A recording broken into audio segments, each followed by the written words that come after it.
de apresentar os meus temas com o professor muito tempo como aula. Então, podem perguntar, interromper, eu gosto disso. Participação. Vamos pegar o nosso navio de novo? Tá aí. Essa é a quantidade de movimento dele a 2 nós. Vamos comparar com um caça F-35. Um caça, ele tem aí 32 toneladas de massa. Ele, na velocidade Mach 1.6, me dá 536 metros por segundo. Qual é a quantidade de movimento do caça? 10 vezes, na realidade quase 20 vezes, menor que esse navio a 2 nós. Então, quando eu estou gerenciando o prático que está a bordo, está gerenciando um risco imenso. Uma ponte foi derrubada agora nos Estados Unidos, não foi? Você não consegue, tá, parar, controlar essa quantidade de movimento assim, se você não tiver técnica. Uma maneira tão simples.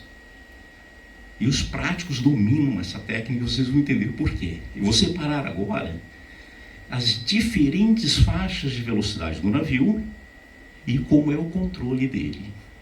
Tá? Só para continuar. Aí você diz assim, pô, você está me apresentando um VLCC a 2 nós. E aqui no Rio da Prata, a maioria dos navios são Panamax.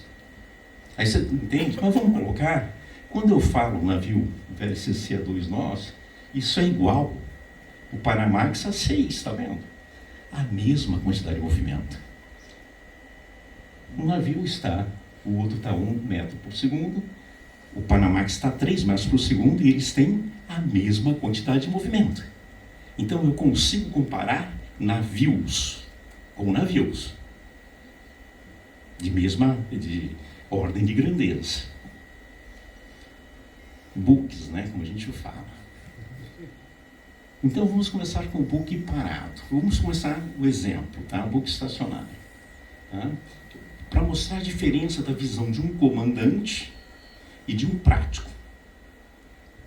Eu vou usar como referência o relatório 116 da Bianchi, que trata dos aspectos de segurança que afetam a atracação em terminais de petróleo e gás. Então, eu vou colocar uma corrente entrando aqui pela bochecha do navio, ok? 30 graus em relação à proa.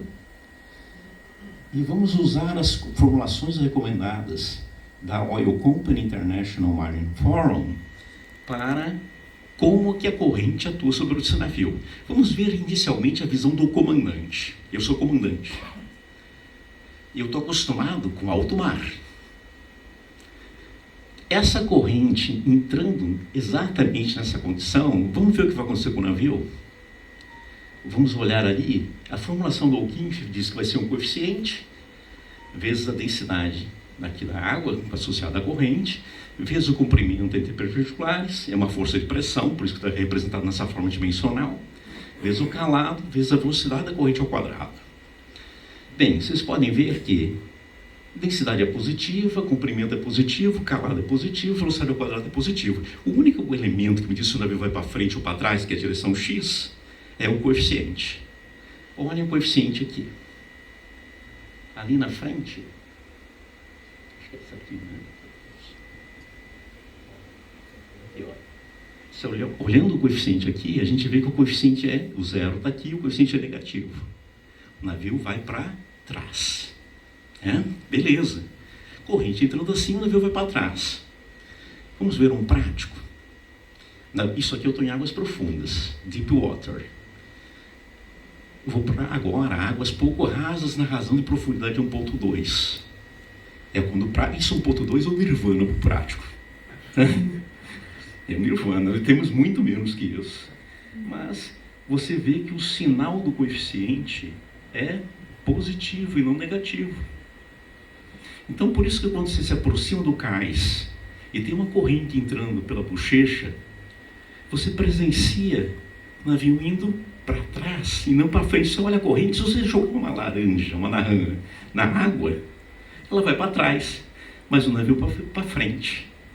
Lá no Instituto de Praticagem, um dos exemplos que eu coloco, né, eu coloco um rebocador do lado do navio e coloco o navio em águas rasas. Só que o rebocador tem águas profundas para ele.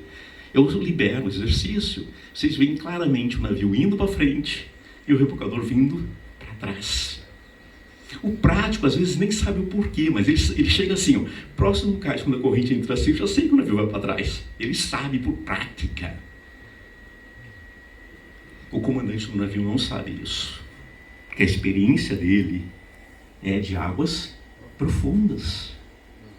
E o treinamento que ele teve sempre foi de águas profundas.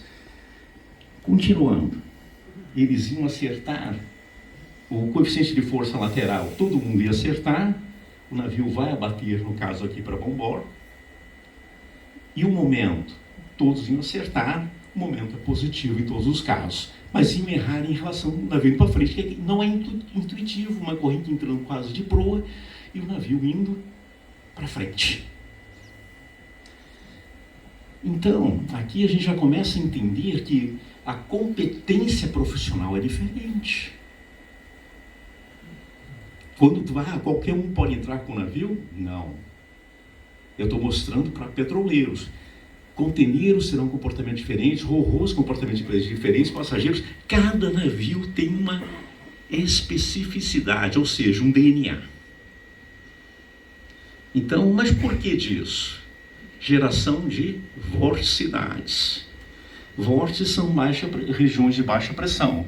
Se você desprende mais vórtices junto à proa, e você tem uma região de mais baixa pressão junto à proa, e é por isso que o teu navio estava indo para frente. Vamos agora entender um pouquinho, né? Um pouquinho mais da hidrodinâmica do navio. O navio, o projeto dele, a construção dele, é para velocidade de cruzeiro, em águas profundas. Uma característica é que o ângulo de ataque para esses projetos é pequeno. E eu uso, né, em hidrodinâmica, a mesma teoria de asas da aviação. Então o projeto fica bem definido.